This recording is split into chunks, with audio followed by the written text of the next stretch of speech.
elsewhere, with others. So you think this can be done? His voice rings out from the small station where she had tapped into the communication network. The experiment had gone in unexpected directions, truly unexpected directions. Death followed by a potential dissection was what she had expected. Not this.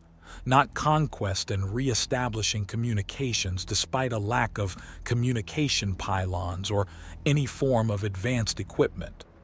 Training for months to teleport a single object impossible distances spoke of a level of stubborn resolve that was extremely rare in the galaxy, but not outside the paradigm for pursuit predation.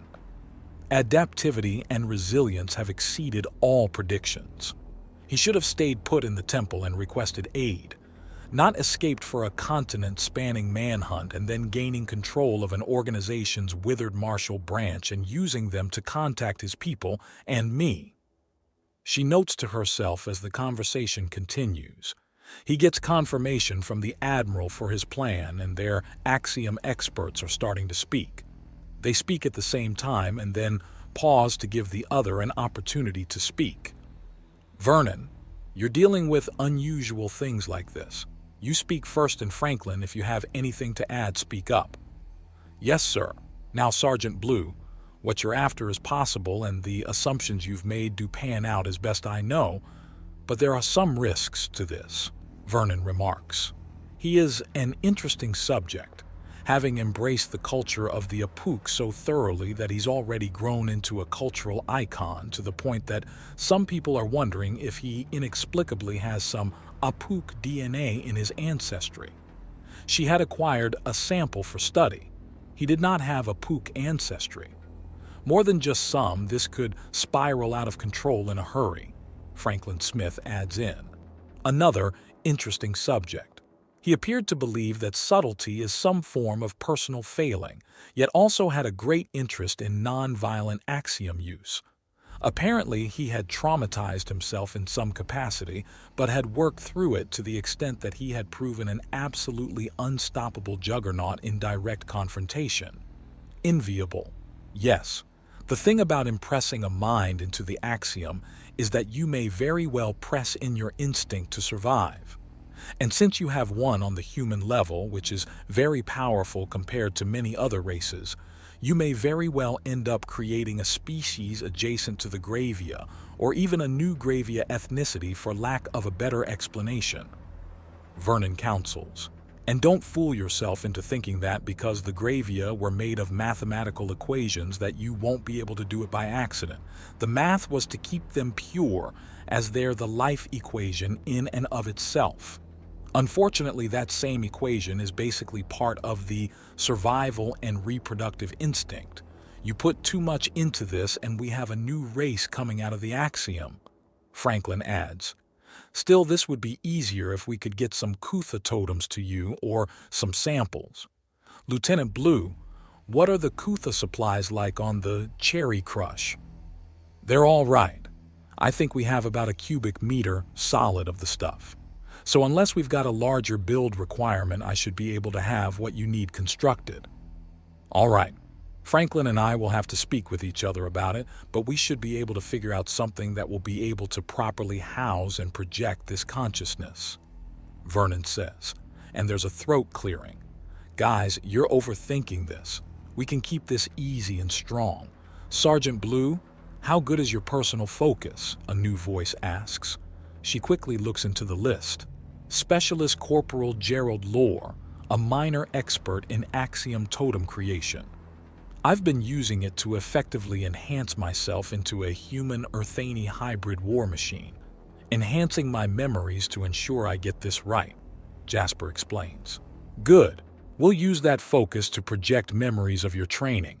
Why bother creating what's basically an axiom AI when we can do a memory copy and paste? Lore continues. In fact, if we copy some of the memory copy techniques from the retention bands used in healing comas, we should be able to do this easily. A piece of Kutha, maybe one about half the size of a coin, tie it to the forehead like a headband and use it to give them memories of undaunted training. Once they have the basics down, or rather downloaded, walk them through how to fight with Axiom and get them to run drills of physical conditioning. Hell, merge the two to really speed things up. Probably easier than remaking the Dark Mirror, but having it give me as a drill sergeant instead of a homicidal double. Let's be fair, I'd rather face my homicidal double than a drill sergeant. At least that idiot doesn't outrank me. Lore jokes and there's a series of amused snorts. Anyways, it won't need fancy teleportations or even unusual knowledge. Simple modular system. A band around you that copies onto the coins, and a band that pastes what's in the coins into who wears it. I'm not sure I'm comfortable with this. I was created when a mental copy was stolen. Is copying a copy a good idea? Jasper asks, and part of her heart aches. Cautious with others, reckless with himself. Another improbability. Were she not witnessing it, she would have thought it impossible. It won't be a full copy, just the sensations, associations, and the skills of training. If you do it right, it won't even have faces or locations. Just the training. Lore remarks as he thinks. Of course, there's no way of knowing exactly how well it works until you put it through the test. You said there were 6 of them that were the first recruits, right? Test it on them and one at a time see if it's what you need. Make sure that things are abstract enough that they don't get some kind of trauma about human faces due to drill instructors, but also ensure that they get the discipline and good habits the DI beat into you. All right, this seems solid, and there are some scraps of local Kutha, not much but some. Get me the designs and I'll crank out a couple and we see if it works. If it does, we ramp this bad boy up to mass manufacturing levels and I'll be able to print out armies. Jasper considers. Just be careful. None of us are trained psychologists, so we don't know the full ramifications of this kind of nonsense. Furthermore, you have to remember that despite it working just fine for you, your brain is simply not built the way a human one is. There is no natural compartmentalization, nor will there be such in the minds of those you're placing this knowledge into. We'll need to make sure that whatever we crank out doesn't somehow overwrite basic instinct or survival impulses. There's a lot we don't know, so play it smart or someone's brains are coming out of their nose, Franklin says, and she can scarcely resist turning on the microphone and correcting him. Still, he is advising caution and admitting ignorance. Either way, we can't do anything without you guys slapping something together, getting the design to Horace and him sending it to me. Jasper grumps. Which means until then you are to continue to keep your combat defensive as much as possible. Do not show weakness, but minimalize casualties. We're claiming a lost colony, not a mass grave. Admiral Cistern adds in for perhaps the first time. Understood, sir. I've been using intimidation tactics, emphasizing that my opponents cannot win and therefore should not fight. Maximum results, minimum effort, he says, and she flinches even as Admiral Cistern states his approval. That had hurt. His voice was different, deeper and stronger, but that only twisted the knife of pain.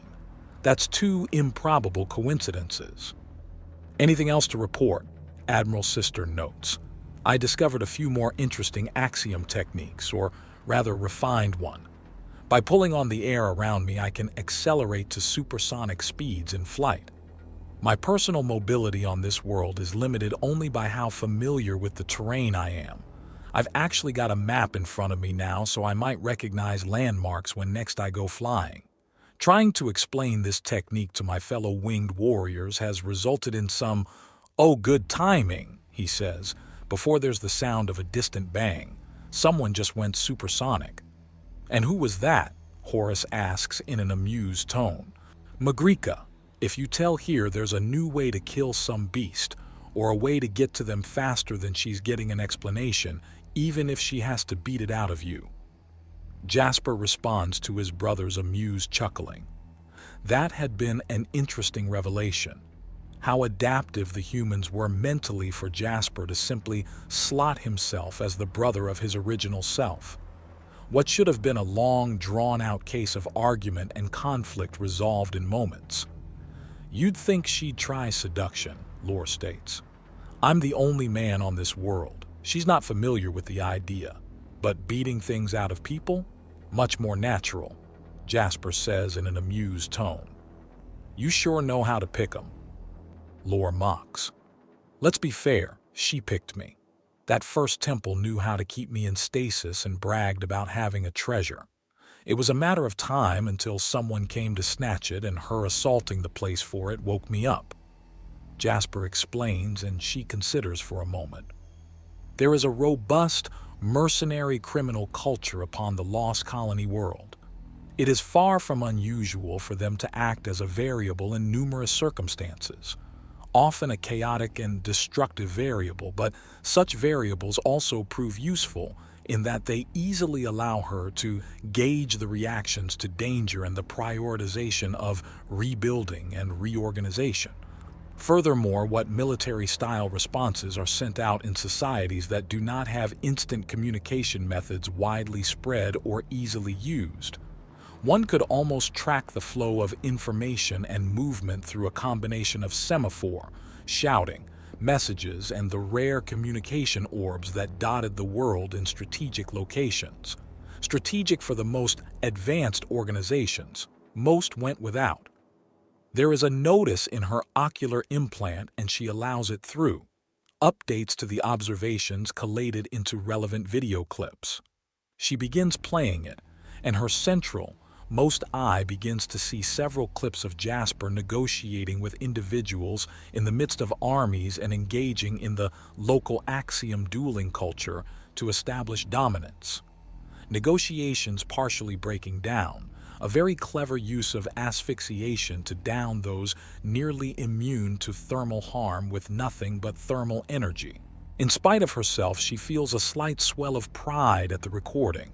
She smothers it down. He's not him, will never be him no matter how many improbable personality similarities there are. He is simply an unusual Earthani whose genetic structure is thoroughly known to her. He's clearly projecting strength, both physical and psychological, as he negotiates. It's a basic tactic well known through apex species, something Earthani are distinctly not. Yet, she pushes the next part of that train of thought down and away.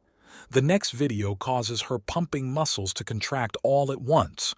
Brute arcana have no hearts, but her chest still feels like it's contracting. The image of him zooming through the air, the exact same pose, the exact same technique.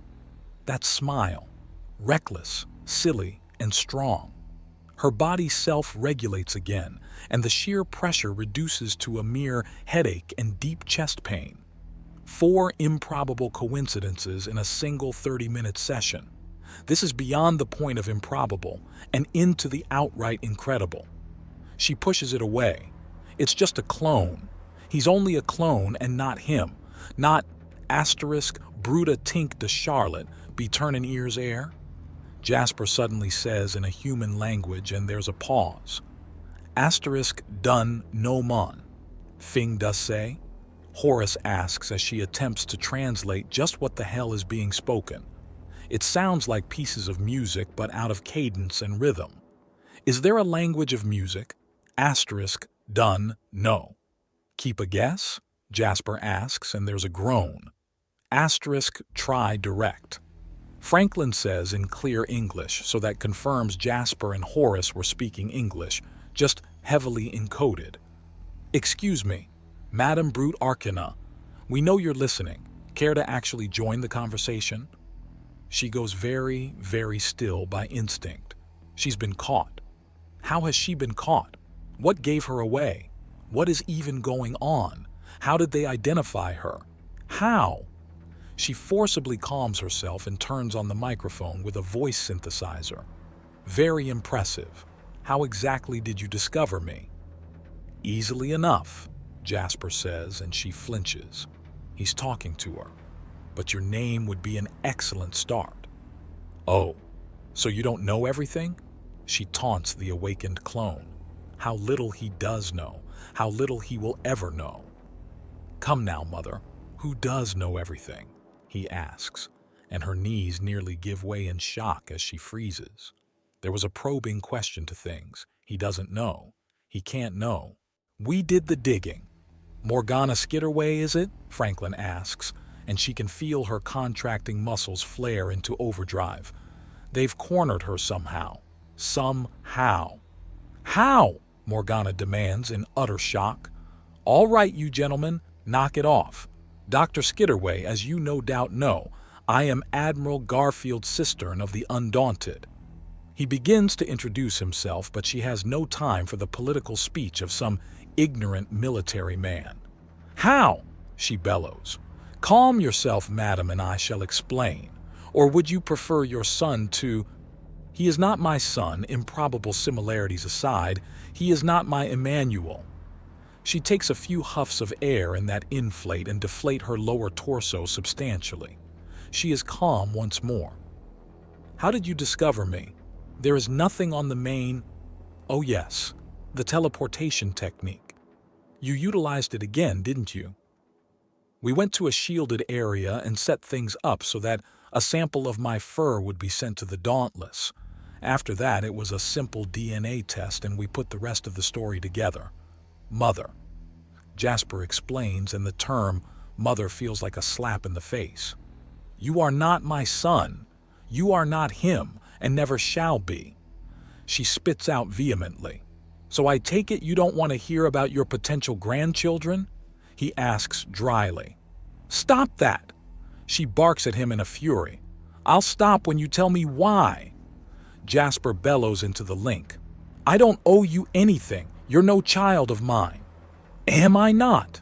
Sure, you didn't push me out of your body or hatch me from an egg, but you crafted my body, making it effectively ageless by itself as you did so.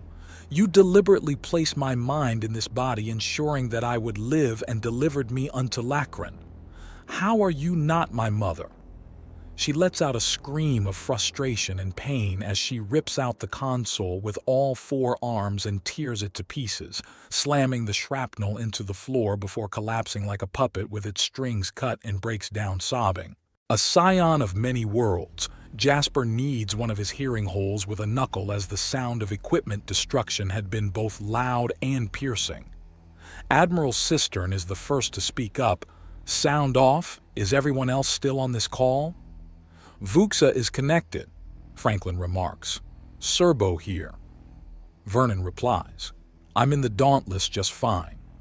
Lore adds, perhaps unnecessarily, but he adds it.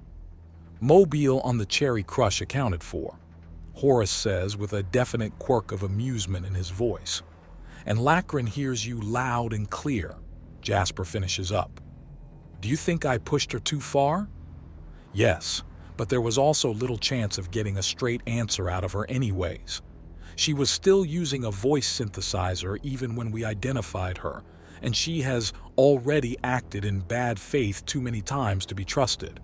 If this woman were to tell me that the sun would rise the next day, I'd look for a second opinion. Admiral Cistern answers. Still, perhaps a little less needling the big psychological issue next time. Sir, yes sir, Jasper confirms. I just lost a bet. Lore remarks, and there's a snort of amusement from Horace. About what? Franklin asks.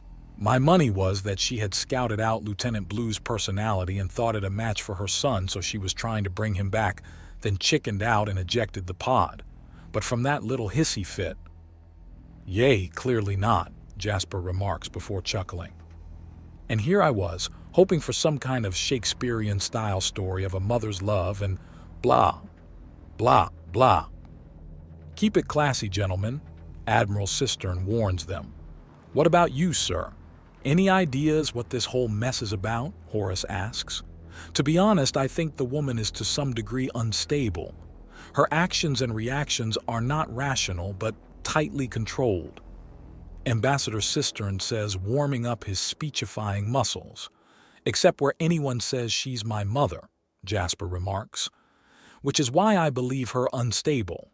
She has sunk in an enormous amount of resources and deliberately left herself in a vulnerable state with these obvious conclusions. Why? What does she have to gain? Information is a possibility. The woman is a scientist of a dizzying array of disciplines, but is also a noted eccentric in many differing ways. Likely she's trying to shift some emotional baggage but has channeled it into scientific pursuits and it's backfired on her. She's noted for despising waste to an obsessive-compulsive level. I believe she transferred that as well as her emotional attachments to the clone body of her son. Makes sense to me. If she were as pragmatic as she claimed she was, she would have found some kind of medicinal or chemical use for the clone body centuries ago. She held on to that thing because she still loves her son and can't completely let it go. Then why the hell am I in it? Jasper demands incredulously. This is the original clone, made from a piece of her son when he lived. Why on earth would she risk it by shoving a foreign mind into the body and then jettisoning it to a world reduced to primitivism? We won't know for certain until we track her down and get some answers out of that spider. We've ruled out the areas nearby Centris. We've looked quite a bit and found nothing of hers near here. Aside from some business she has a discount membership with, but they haven't been used in years, which means she's likely close to Lacrin. There may be an opportunity to capture her once the relief force arrives. She may even have a base of operations on the planet itself. There are mountain ranges and points in the ocean that have the local equivalent of here be monsters on the maps. Those areas are sparsely populated if they're populated at all. You could hide almost anything there. Jasper offers, and Admiral Cistern makes a pensive sound as he considers things. Focus on getting yourself into the most potent position you can. We'll be leveraging that to bring the peoples of Lacrin under some semblance of control soon enough. After we have the world at least partially stable and not about to erupt into a suicidal crusade, we can focus on the spider and start rooting out her lair. Do you understand? Sir? Yes, sir.